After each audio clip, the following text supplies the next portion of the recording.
ရှစ်တာယာတွေ့လို့ရတဲ့အတွင်းပြင်ပေါ့ကျွန်တော်ရိုက်ပြပေးထားတာပါနော် A few moments later မင်္ဂလာပါခင်ဗျာကျွန်တော်ယခုမိတ်ဆက်ပြသပေးခြင်းတဲ့ထွန်ဆက်အမျိုးစားလေးကတော့ကျွန်တော်မြန်မာနိုင်ငံမှာဆိုလူသိများတဲ့ရေဘရင်ပေါ့နော်တူဝိတာလေးတက်ဆင်ထားပြီးတော့ရေကုန်းမောင်းနေလို့ရတဲ့ရေဘရင်လို့ခေါ်ကြတဲ့ကျွန်တော်တို့ရာမားရဲ့58ကောင်ထွန်ဆက်လေးဖြစ်ပါတယ်ခင်ဗျအဲ့တော့ထွန်ဆက်လေးကိုကျွန်တော်စက်တန်လေးစပြီးနားထောင်လို့ရအောင်နှုတ်ဆက်ပြပါမယ်နော်ပထမဆုံးကျွန်တော်ဒီမှာတော်လေးစနှိုးပါပြီ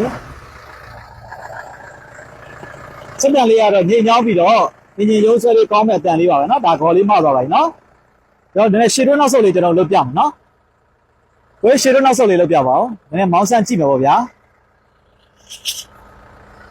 ကျွန်တော်ဂီယာအနေနဲ့じゃဒီကောင်က8ချက်ပါပါတယ်ခင်ဗျတကယ်ပေါ့ပါလေးနဲ့တကယ်တွတ်တွတ်လက်လက်လေးမောင်းနေလို့ရတဲ့ဆက်မျိုးစားလေးပဲဖြစ်ပါတယ်နော်ကျွန်တော်ဂီယာကတော့8ချက်ပါမယ်